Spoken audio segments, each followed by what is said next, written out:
SCP-096 the शाई गाय। SCP-096 एक humanoid प्राणी है जो लगभग 2.38 मीटर लंबा है और इसका वजन लगभग 150 किलोग्राम है। इसका शरीर बहुत पतला और कमजोर है, लेकिन इसके हाथ और पैर असामान्य रूप से लंबे हैं। इसका चेहरा पूरी तरह से सफ़ेद है और इसमें कोई आंखें, नाक या मुंह नहीं है। SCP-096 की सबसे खतरनाक विशेषता यह है कि जब कोई व्यक्ति इसका चेहरा देखता है तो ये बहुत क्रोधित हो जाता है और अपने शिकार को मारने तक नहीं रुकता। SCP-096 अपने शिकार का पीछा करने के लिए किसी भी बाधा को पार कर सकता है और यह अत्यधिक गति और ताकत का प्रदर्शन कर सकता है। SCP-096 को पहली बार 1986 में उत्तरी अफ्रीका के एक दूरदराज के गांव में खोजा गया था। एक स्थानीय शिकारी ने SCP-096 का चेहरा देख लिया था और तब से SCP-096 ने उसके गांव में आतंक मचा रखा था।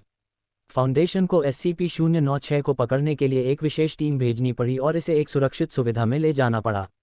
SCP-096 के बारे में सबसे डरावनी बात यह है कि यह अपने शिकार को मारने के बाद उसका चेहरा नहीं खाता है। इसके बजाय यह अपने शिकार के शरीर को उसके साथ वापस ले जाता है और उसे एक अज्ञात स्थान पर ले जाता है। यह अज्ञात है कि SCP-096 अपने शिकार के शरीर के साथ क्या करता है, लेकिन कुछ लोगों का मानना है कि वह उन्हें किसी प्रकार के अनुष्ठान में इस्तेमाल करता है। SCP-096 के बारे में एक डरावनी कहानी।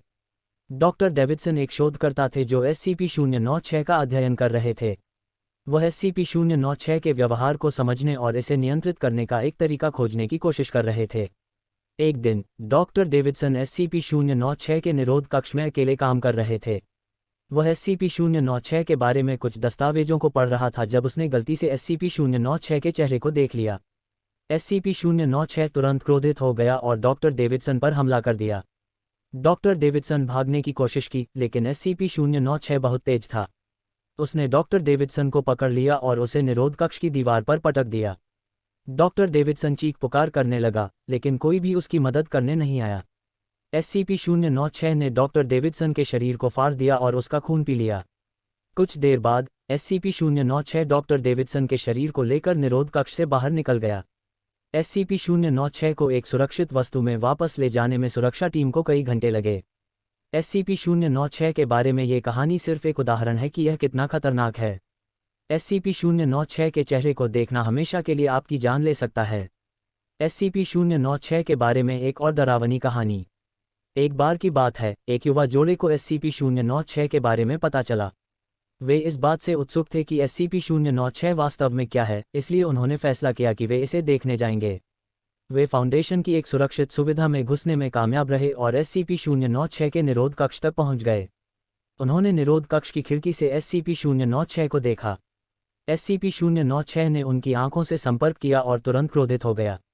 ये निरोध कक्ष की दीवारों को तोड़कर उन पर हमला कर दिया। जोड़ा भागने की कोशिश की, लेकिन SCP-096 बहुत तेज था। उसने उन्हें पकड़ लिया और उन्हें मार डाला। SCP-096 और लापता लड़की।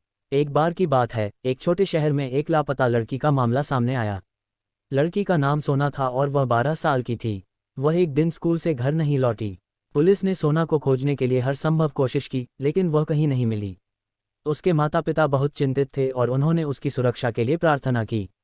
एक दिन पुलिस को एक वीडियो रिकॉर्डिंग मिली जिसमें सोना एक अजीब प्राणी के साथ दिखाई दे रही थी। प्राणी SCP-096 था। वीडियो में SCP-096 सोना को जंगल में ले जा रहा था। सोना रो रही थी और SCP-096 से उसे जाने देने के लिए कह रही थी, लेकिन SCP-096 ने उसकी नहीं सुनी। पुलिस ने SCP-096 को रोकने की कोशिश की, लेकिन वह बहुत शक्तिशाली था। वह पुलिस की कारों को तोड़ सकता था और पुलिसकर्मियों को आसानी से मार सकता था। आखिरकार SCP-096 सोना को अपने साथ ले जाने में सफल रहा। पुलिस ने सोना को खोजने के लिए SCP-096 के ठिकाने का पता लगाने की कोशिश की, लेकिन वह कहीं नहीं मिला।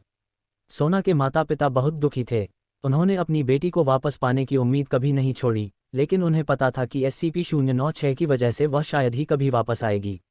ये कहानी हमें SCP-096 के खतरों के बारे में याद दिलाती है। अगर हम कभी SCP-096 को देखते हैं तो हमें भागना चाहिए और मदद के लिए पुकारना चाहिए। SCP-096 को रोकने का कोई तरीका नहीं है, इसलिए हम केवल इससे बच सकते हैं।